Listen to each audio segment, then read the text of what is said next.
Italy's underworld doesn't go quiet when a powerful boss falls. It becomes more dangerous. Because the moment one leader disappears, a vacuum is created. And in that vacuum, a silent war begins. Not on the streets, not in public, but inside the network itself. After the arrest, what followed was not celebration. It was calculation. Because every person connected to that system immediately started asking the same question. Who takes control now? Roberto's fall didn't destroy the structure. It exposed it. And once exposed, it forced everyone inside it to move carefully, because one wrong step now could bring the entire system down.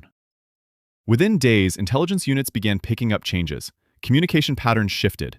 Meetings stopped happening in usual places. Money routes were adjusted. And certain key figures simply disappeared from visibility, not because they were running, but because they were repositioning. This is how organized networks survive. They don't panic, they adapt. But this time, something was different. The pressure was constant. Investigators didn't step back after the arrest. They pushed forward harder. Financial units tracked transactions in real time. Surveillance expanded to new targets.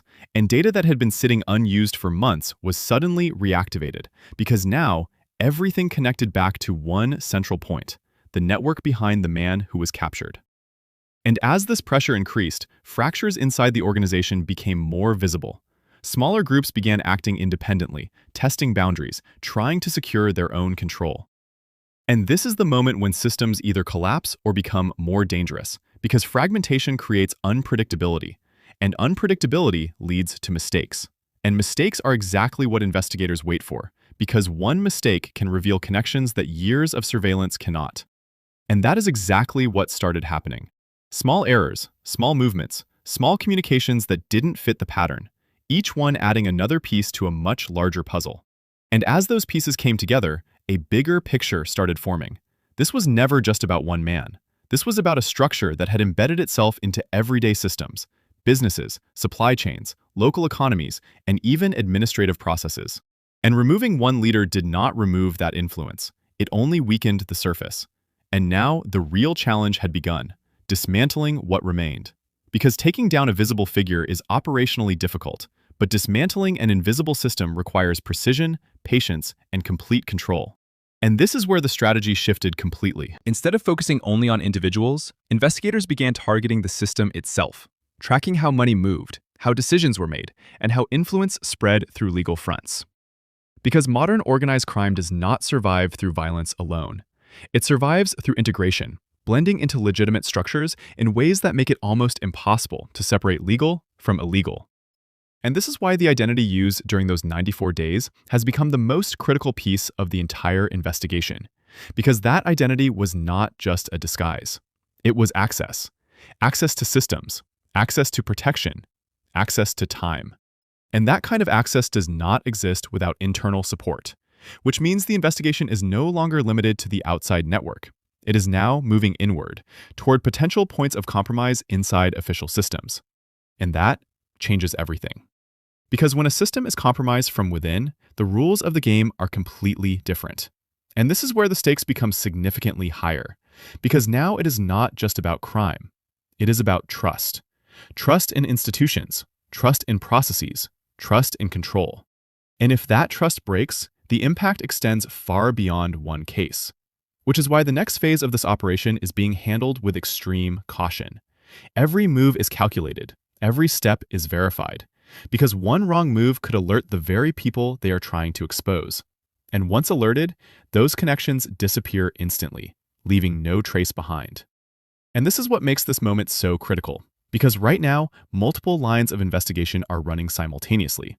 Some focus on financial networks, some on operational links, and some on identifying the source of that false identity.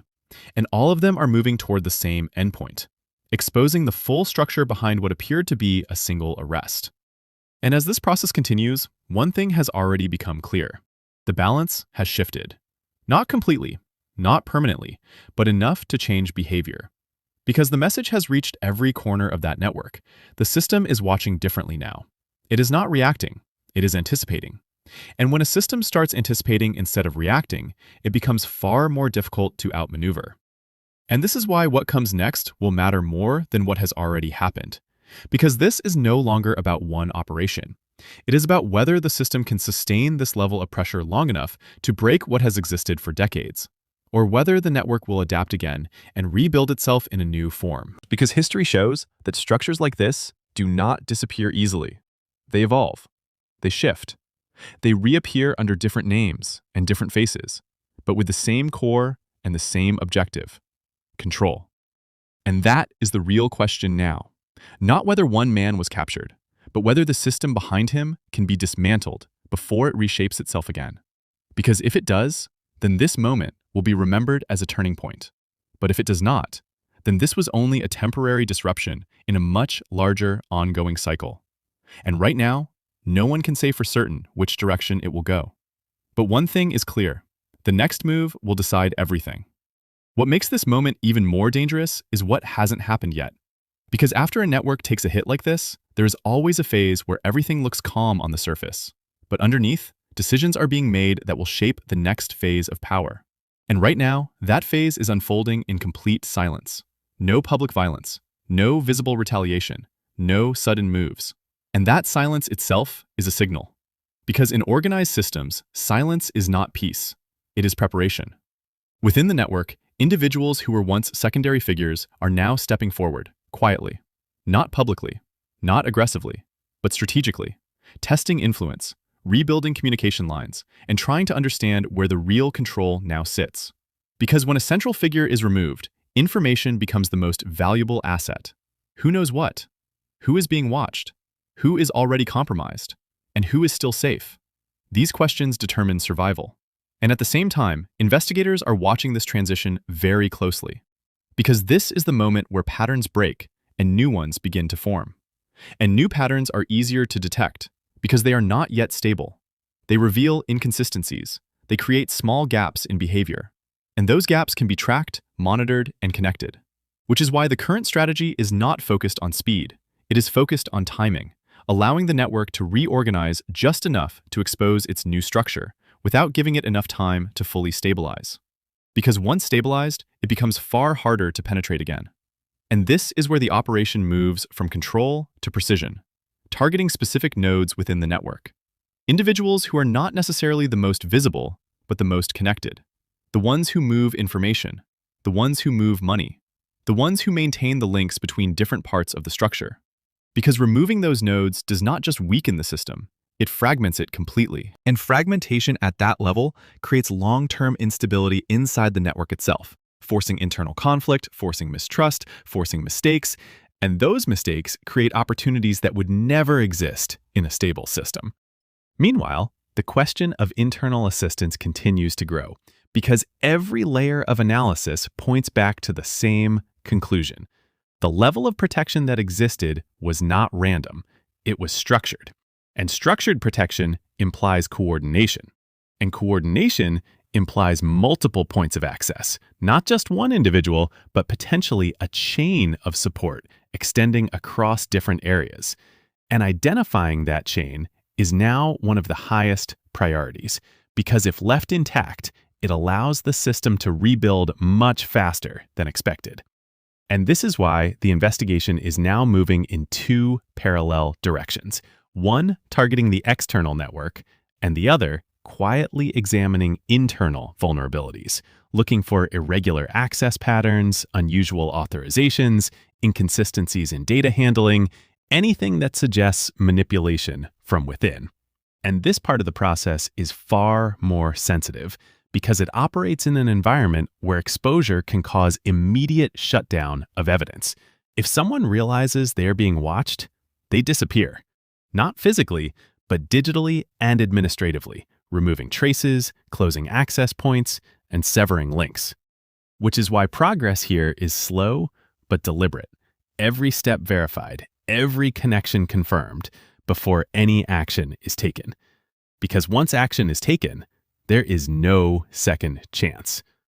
And at the same time, external pressure continues to build. Financial systems are under closer observation. Cross-border transactions are being flagged more aggressively, and cooperation between different agencies has intensified, creating a network of oversight that makes movement increasingly difficult. because the structure that once relied on fragmentation to survive is now being challenged by coordinated tracking across multiple layers. And this coordination changes the dynamics completely because it reduces the gaps that the network previously used to operate freely. And as those gaps close, the system is forced into narrower channels. And narrower channels are easier to monitor, easier to control, and easier to disrupt. And this is where the long-term outcome begins to take shape, not through a single dramatic event, but through sustained pressure applied consistently across all points of operation. And the success of this approach depends on one critical factor: continuity. Because if pressure is reduced even slightly, the system will adapt, regain stability, and begin the cycle again. But if pressure is maintained, if coordination remains strong, and if internal vulnerabilities are exposed before they can be sealed, then this could become more than just another operation. It could become a structural shift, something that does not just remove individuals, but changes how the system functions entirely. And that is the difference between temporary disruption and lasting impact. And right now, that outcome is still uncertain, because both sides are adapting, both sides are learning, and both sides are preparing for what comes next. But the difference is that one side is now operating with far greater visibility than before. And in systems like this, visibility is power. Because once something is seen clearly, it becomes much harder to hide again. And that may be the most important change of all.